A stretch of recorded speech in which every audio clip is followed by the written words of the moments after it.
Horizon hospital विश्व स्तरीय multi speciality hospital अब रायपुर के हृदय स्थल में उपलब्ध। जटिल ऑपरेशन, क्रिटिकल केयर व आधुनिक इमरजेंसी सेवाएं, आपकी हर बीमारी का संपूर्ण इलाज। Horizon hospital, जलविहार colony, Katotala, Raipur. नमस्कार, आप देख रहे हैं मीडिया 24 न्यूज और मैं हूं आपके साथ खोमन साहू। एक तरफ कोरोना महामारी को लेकर लोग परेशान हैं, तो वही लोरमी में प्रशासन के भय से भी व्यापारी परेशान होते हुए नजर आ रहे हैं। छत्तीसगढ़ में कोविड-19 के प्रभाव के आधार पर जिलावार 3 जोन बनाया गया है, रेड, ऑरेंज, ग्रीन जोन, तथा रंगों के आधार पर व्यापारियों और पब्लिक को छूट दी गई है।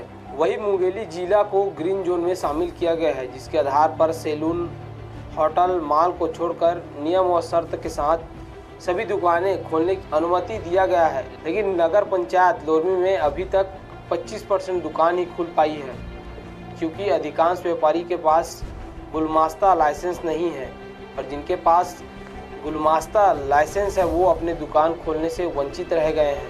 गुलमास्ता बनाने के लिए व्यापारी दुकान बंद कर लाइन में लगे हुए हैं। वही गुलमास्ता लाइसेंस को लेकर लोरमी मुख्य नगर पालिका अधिकारी से बात करने की कोशिश की गई, लेकिन वही सीमो सबीना आनंद गुमास्ता के संबंध में किसी भी प्रकार से बात करने से मना कर दिया। गुमास्ता लाइसेंस को लेकर नगर के व्यापारी को काफ़ी समस्या झेलना पड़ रहा है और आज लॉकडाउन के चलते 1 माह सभी दुकानें बंद थी तथा अब व्यापारी को प्रतिष्ठान खोलने की अनुमति दे दिए गए हैं, लेकिन प्रशासन की तानाशाही रवैया के चलते व्यापारी दुकान नहीं खोल पा रहे हैं। नगर पंचायत कार्यालय के अंदर ही लॉकडाउन व सोशल डिस्टेंसिंग के नियमों की धज्जियां उड़ाई जा रही है। आप यदि आपके पास में लाइसेंस है तो आप दुकान खोल सकते हैं, और यदि लाइसेंस नहीं है तो आप इसमें श्रम शाखा में हमारे ऑफलाइन आवेदन कर सकते हैं या फिर ऑनलाइन भी आवेदन कर सकते हैं। इसके पश्चात आप इसमें ऑनलाइन फीस बताकर सालाना आपका कट जाएगा और इसमें आपको लाइसेंस प्राप्त होगा। अभी हमारे यहाँ पे अवैध जो रेत खनन हो रहा है, इस संबंध में हमारी माइनिंग की टीम निरंतर कार्य कर रही है। रात में भी इसमें कार्रवाई हुई है और इसमें ट्रकें पकड़ी गई। नगर पंचायत में जो भी दुकानें खुल रही है वो सभी दुकानें नगर पंचायत में पंजीकृत होनी चाहिए। यदि वे पंजीकृत नहीं है तो वो अपना आवेदन दे सकती हैं और उनका लाइसेंस भी तैयार किया जाता है। लाइसेंस जारी होने के बाद करना है और इस संबंध में उनको संपूर्ण दस्तावेज और क्या क्या उसमें प्रोसीजर है उसका, वो सभी चीजें अभी हम थोड़ी देर बाद इसको चस्पा कर देंगे सार्वजनिक। अच्छा, ये भी जानकारी में आई नहीं है हमारे, और इस प्रकार का कोई भी कृत्य नहीं होगा। जिनके पास लाइसेंस नहीं है वो दुकान नहीं खोल सकते। यदि दुकान खोलते तो उनको चालान कटाना होगा और दुकान भी सील कर दी जाएगी और उनको सिर्फ दुकान खोलने की इजाजत से तभी है जब वो नगर पंचायत में पंजीकृत हो। देखिए, संकट की इस घड़ी में छत्तीसगढ़ के जो व्यापारी, चाहे छोटे व्यापारी हों चाहे वो बड़े व्यापारी हों, उन्होंने जिस तरह से शासन को सहयोग किया है वो बिल्कुल काबिल तारीफ है और ऐसा अभूतपूर्व सहयोग कभी देखने को नहीं मिला है।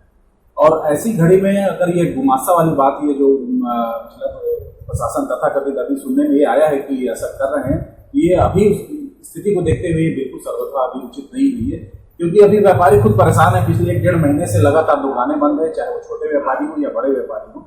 तो इसमें अभी सुनने में आया है कि इनके द्वारा नगर पंचायत में ऐसा चल रहा है। इसकी कल वीडियो कॉन्फ्रेंसिंग भी हुई थी। इस दौरान आदरणीय प्रभारी मंत्री महोदय महाराज साहब से भी हमारी बात हुई थी और उनसे भी इस बात को हम लोगों ने चर्चा किया था कि गुमास्ता का जो लाइसेंस की जो अनिवार्यता की बात अभी जो कह रहे हैं, ये अभी इस समय नहीं होना चाहिए। इसके लिए आप प्रॉपर एक समय निर्धारित करिए या उन्हें समय दीजिए। ऐसा अभी सीधे आप गुमास्ता का लाइसेंस देकर आप अगर नहीं है तो दुकान बंद करने की जो बात कही जा रही है, ये बिल्कुल सर्वथा अनुचित है। शासन से इस तरह का कोई आदेश नहीं आया जहाँ तक मेरी जानकारी है।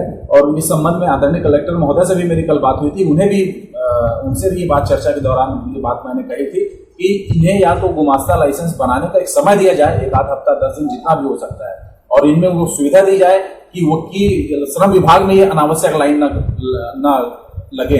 तो जनता को इतना, व्यापारी खासकर व्यापारी वर्ग को इतना सहयोग देना तो बिल्कुल बनता है, ये हमारा भी फर्ज बनता है। ऐसा नहीं है, अलग चीज़। लेकिन सबसे बड़ा सवाल यह है कि लॉकडाउन में पूरे व्यापारी समाज ने, सभी व्यापारियों ने पूरे 1 महीने तक अपनी दुकानें बंद करके पूरे तत्परता के साथ लॉकडाउन का पालन किया। अब लॉकडाउन में थोड़ी छूट दी गई है, जो छूट दी गई है उसमें भी शर्तें लागू करके छूट दी गई है। अगर मान लिया जाए जितने लोगों का बना है गुमास्ता लाइसेंस, उनको दुकान खोलने की अनुमति है, लेकिन जिनका नहीं बना है उनसे प्रक्रिया का पालन करवा कर दुकान खोलने की अनुमति देनी चाहिए। इस प्रकार से प्रशासन को अनावश्यक रूप से विषय डाल करके दुकानों को बंद कराने का प्रयास नहीं करना चाहिए। अगर जो व्यापारी नहीं बनवा पाए हैं किसी कारणों से, उनको अवसर देना चाहिए, समय देना चाहिए, उनसे कागजात भर्ती फॉर्म भरवाने देने चाहिए। उसके बाद उनको कहना चाहिए कि आपके खिलाफ कोई कार्रवाई नहीं होगी, इस 4 दिन 5 दिन के अंतराल में आप बनवाइए। और प्रशासन उस प्रकार से व्यवस्था करे कि भाई उनके फॉर्म बनने वाले हैं, उनका जो लाइसेंस बनने वाला है उसमें जिन श्रम विभाग को, सबसे पहली बात तो यह है कि श्रम विभाग का यहाँ एक कर्मचारी नियुक्त रहता है। जिला बना है तब से आज तक को श्रम विभाग का कोई कर्मचारी यहाँ नहीं आया है। श्रम विभाग का कर्मचारी यहाँ आकर के बैठे और 5-10 मिनट का काम होता है टोटल कि इस फॉर्म भरना है और श्रम अधिकारी दस्तखत करके देगा। उसके बाद नगर पंचायत उसको ऑनलाइन करके गुमास्ता लाइसेंस जारी करेगी। इतना ही सिस्टम है उसमें, और उसको इतना बड़ा बखेड़ा बनाने की आवश्यकता भी नहीं है। प्रशासन को एक निर्देश देना चाहिए और अनाउंसमेंट करा देना चाहिए बस्ती में व्यापारियों को। लॉकडाउन में व्यापारियों ने पूरी तन्मयता के साथ 1 महीने तक के दुकान बंद करके प्रशासन को, शासन को पूरी इस बीमारी में सहयोग करने का प्रयास किया है। और इस प्रकार से अलग से नियम निकाल करके व्यापारियों को पुनः परेशान नहीं करना चाहिए, ऐसा हमारा सुझाव है। और हम भी व्यापारी हैं, अपना दुकान खोल कर रखे, ठीक है, हमारा आज पंजीयन है तो ठीक है, जिनका नहीं हो परेशान है। और किसी व्यापारी को अनावश्यक रूप से परेशान नहीं करना चाहिए, उसकी व्यवस्था सरकार को, प्रशासन को बनानी चाहिए।